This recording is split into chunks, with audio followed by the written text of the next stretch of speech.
Hi guys, welcome to Money Lux. So before we get started, make sure to hit that like button and also subscribe to my channel. In this video, we will talk about 14 biggest financial scams of all time. So make sure to watch the full video. 1. The sale of the Roman Empire, 193 AD. During unrest in the Roman Empire, the Praetorian Guard, a special army supposedly loyal to the emperor, killed the current emperor and offered the empire to the highest bidder.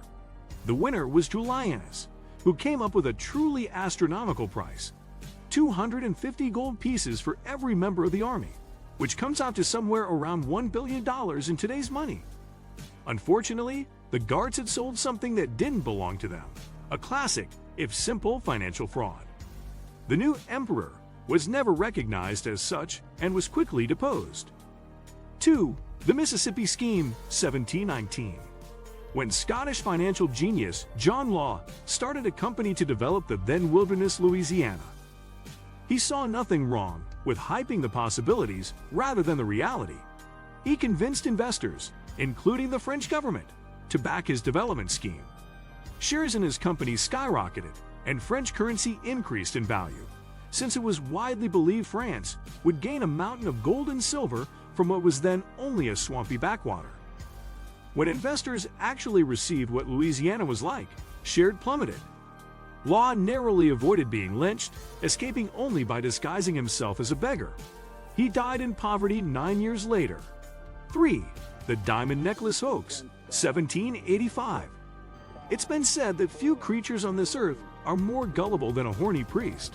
That was certainly the case with Cardinal Prince de Rohan, who was so convinced that he was having an affair with Queen Marie Antoinette that he arranged for her to purchase, on her line of credit, a diamond necklace worth 6 million livres.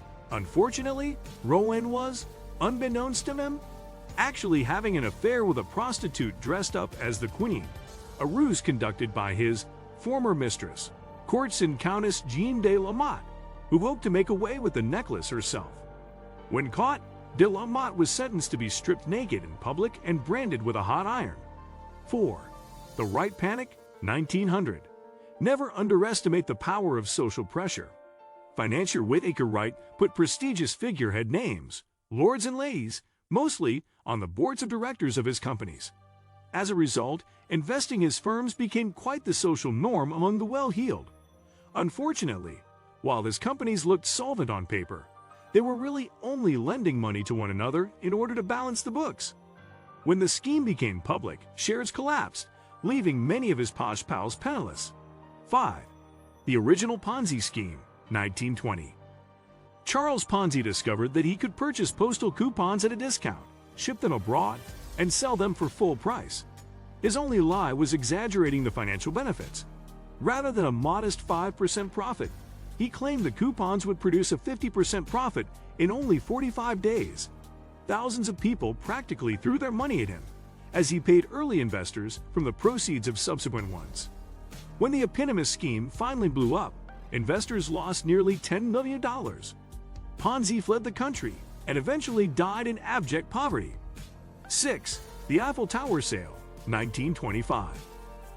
Why buy the Brooklyn Bridge when there's something even cooler on the market? When Count Victor Lustig discovered that the famous Eiffel Tower was in need of repairs, he faked some government papers showing that he was authorized to sell the tower for scrap metal.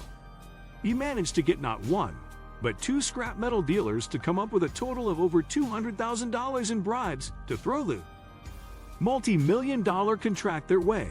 Then, he skipped town and returned to the United States, where he continued a lustrous career as America's most successful swindler. 7. The Match King Hoax, 1929. Few moguls of the Roaring Twenties roared louder than Ivar Kruger, who owned banks, film companies, newspapers, mines, telephone companies, and railways. When he tried to form a monopoly to control manufacturing and distribution of all the world's safety matches, few questioned he'd succeed. International banks begged him to let them invest, not knowing that as many companies existed only on paper, profitable only because they were invested in each other. The scam began to fall apart in the great crash of 1929, when investors wanted to cash out. but he managed to hold on until 1932. At that point, he saw it was pointless to continue and shot himself in the chest. The financial world mourned, until it became publicly known that Kruger spent all his investors' money, $500 million, on his luxurious lifestyle. 8. The Baker Estate Swindle, 1936. In 1839, one Colonel Jacob Baker died, leaving an estate that comprised most of the land where the city of Philadelphia is located, a tract worth up to $3 billion. Under the leadership of William Cameron Morrow Smith, Baker's heirs formed a legal association, open for a small fee to anybody with the last name Baker, to pool their resources for the legal battle to recover their share of their rightful inheritance. There was only one problem. Colonel Baker was a fictional creation, and there was no inheritance. Smith and his cronies collected nearly $25 million before the swindle was shut down in 1936. 9. Z-Best Cleaners, 1986. Barry Minkow was the wunderkind of Wall Street when he brought his company public. Shares in Z-Best, an industrial rug cleaning firm, exploded in value, creating a company with a stock valuation of $200 million. Unfortunately, Z-Best didn't really exist, didn't have any contracts, and had originally been funded through a series of credit card thefts. Finally exposed in 1987, the stock dropped to zero, and Minkow landed 25 years in prison. The actual assets of the erstwhile $200 million firm, a few trucks, and some cleaning equipment, were sold for $64,000. 10. The Great Insider Trading Scam, 1986. Ivan Boesky amassed a fortune of more than $200 million by betting on corporate takeovers, many of which occurred only a few days before the announcement of the acquisition. When charged with insider trading, Boesky cooperated with the SEC and received a negotiated sentence of only 3.5 years, and only 2 of which were served. He was also fined $100 million, a fraction of his ill-gotten gains, and was permanently barred from working in the securities industry. Ironically, fellow fraudster Michael Milken, who was also convicted, managed to retrieve his reputation after a sort, and is now a philanthropist, respected by those who have short memories. 11. The Savings and Loan Scandal, 1989. Few fraudsters have been as brazen as Charles Keating, the most visible of a cadre of corporate officers running a number of huge savings and loan institutions. These companies operated like banks, but without the regulations, and therefore made a series of bad investments, the main purpose of which was to enrich the corporate officers. Keating and crew never told their investors that they were investing in worthless junk, and Keating was eventually arrested and convicted of securities fraud. As a result, government regulation was promptly tightened, and then promptly untightened, since the financial industry essentially owns the U.S. government. 12. The Enron Bankruptcy, 2001. Ken Lay was the hapless CEO of Enron, a company that employed approximately 22,000 people, and claimed revenues of nearly $101 billion in the year 2000. In 2001, however, it came out that Enron's finances were a cooked-up fiction, involving all sorts of creative accounting. The scandal brought down Enron and its laughably incompetent auditors, the Arthur Andersen accounting firm, and resulted in the Sarbanes-Oxley Act, whose main purpose is to make it financially difficult for small companies to issue stock. 13. The Madoff Pyramid, 2008. The only advantage of financial meltdowns is that they smoke out fraud. Compared to the havoc wreaked by Greenspan's course of deregulation, Madoff's Ponzi scheme was chicken feed, involving a measly $18 billion.